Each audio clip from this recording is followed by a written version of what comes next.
तो कांग्रेस की हल्ला बोल रैली में सचिन पायलट ने भी बढ़ती महंगाई के लिए केंद्र सरकार की नीतियों को जिम्मेदार बताया है।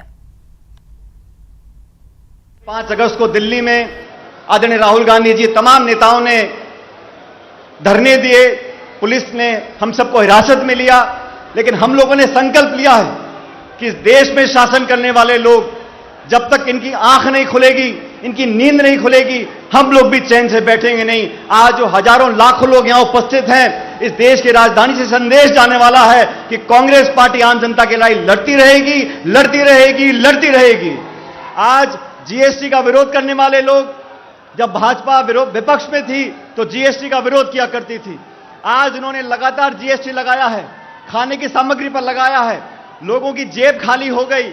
और ये ऐसी सरकार है केंद्र की जिन्होंने किसानों के खिलाफ कानून बनाए, उन किसान के कानून को वापस लेने के बाद आज तक एमएसपी गारंटी की बात नहीं कर रहे हैं। और कांग्रेस के कार्यकर्ताओं में भी बढ़ती महंगाई और बेरोजगारी को लेकर काफी रोष देखने को मिला। आज यहाँ रामलीला मैदान पर आपने एक दुकान सी लगाई हुई है। हाँ जी, ये महंगाई और बेरोजगारी के पकौड़े हैं। अच्छा, आप भी खाइए, क्योंकि नरेंद्र मोदी के राज में 200 रुपए किलो के तेल के पकौड़े। अंदर ब्रेड महंगी, गैस महंगा, तेल महंगा, इस पे जीएसटी लगी। जीएसटी लगने के बाद 20 रुपए का हो गया, कोई नहीं खा रहा है, क्या करें बताओ।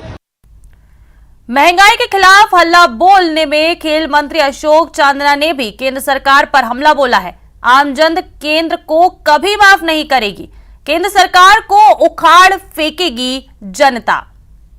सबसे बड़े 2 मुद्दे हैं, तो महंगाई और बेरोजगारी। युवाओं के अंदर बढ़ती हुई बेरोजगारी और महंगाई इस कदर बढ़ गई है कि आम परिवार, मध्यम वर्ग के परिवार, उनकी अफोर्डेबिलिटी खत्म हो गई है। आप डीजल पेट्रोल के प्राइसेस देखिए, टंकी 1000-1200 पहुंच गई है और कोई ये कहने वाला नहीं बीजेपी में कि ये 1500 नहीं पहुंचेगी।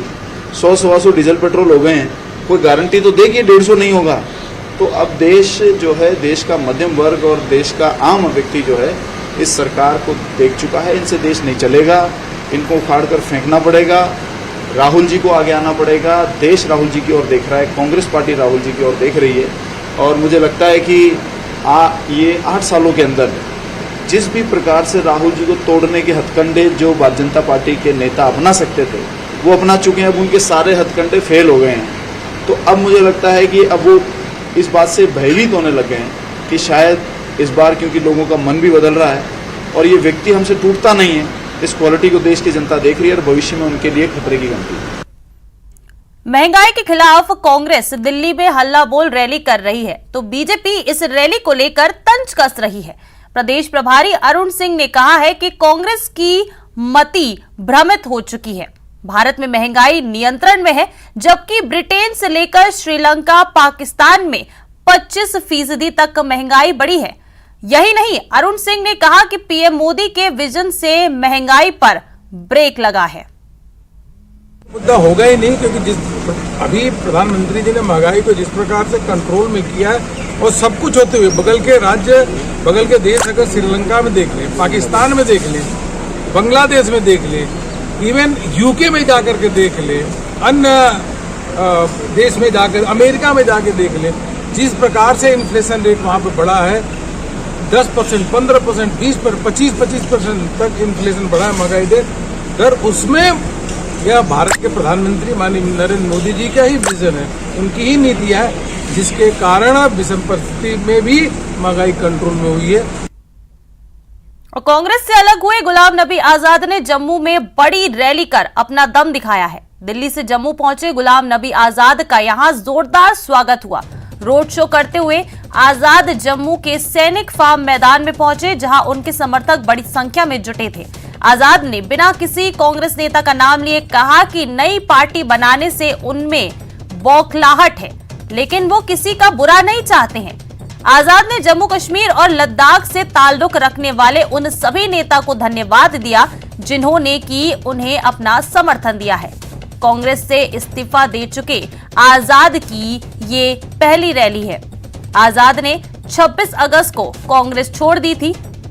उसके बाद जम्मू कश्मीर विधानसभा के पूर्व डिप्टी स्पीकर समेत और 4 नेताओं ने भी कांग्रेस से इस्तीफा दिया था। इनके अलावा जम्मू कश्मीर के पूर्व उप मुख्यमंत्री ताराचंद पूर्व मंत्री माजिद वानी और मनोहर लाल शर्मा ने भी कांग्रेस छोड़ दी थी। अब तक कुल मिलाकर 64 नेता गुलाम नबी आजाद के साथ आ चुके हैं। बांग्लादेश की प्रधानमंत्री शेख हसीना 5 सितंबर को भारत के दौरे पर आने वाली हैं। उनके इस दौरे में दोनों देशों के बीच कई गंभीर मसलों पर चर्चा होगी। इससे पहले शेख हसीना ने एक न्यूज एजेंसी को दिए एक इंटरव्यू में भारत की जमकर तारीफ की। इंटरव्यू में उन्होंने भारत को बांग्लादेश का टेस्टेड फ्रेंड बताया, तो वहीं मुश्किल समय में मदद करने के लिए प्रधानमंत्री नरेंद्र मोदी की तारीफ भी की। शेख हसीना ने कहा कि रूस यूक्रेन युद्ध के बीच हमारे कई छात्र पूर्वी यूरोप में फंस गए थे, जिन्हें प्रधानमंत्री नरेंद्र मोदी की पहल के बाद भारत ने बचाया। उन्होंने अपने देश के छात्रों को बचाने के लिए दिशा में प्रधानमंत्री नरेंद्र मोदी की पहल की सराहना की है। बांग्लादेशी पीएम ने पड़ोसी देशों के बीच मजबूत सहयोग कायम रखने पर जोर दिया। उन्होंने कहा, भारत और बांग्लादेश के बीच मतभेद हो सकते हैं, लेकिन उन्हें बातचीत के माध्यम से हल किया जाना चाहिए। Well, look, India is our tested friend. We always remember their contribution during our 1971 war. And besides that, even 1975, when we lost all my family members, so the then Prime Minister, she gave us shelter in India, is our main priority. That their visit at such a time, even that time there was a COVID-19, but this pandemic, but beside that, both of them honor us, honor our people, and that visit really give us.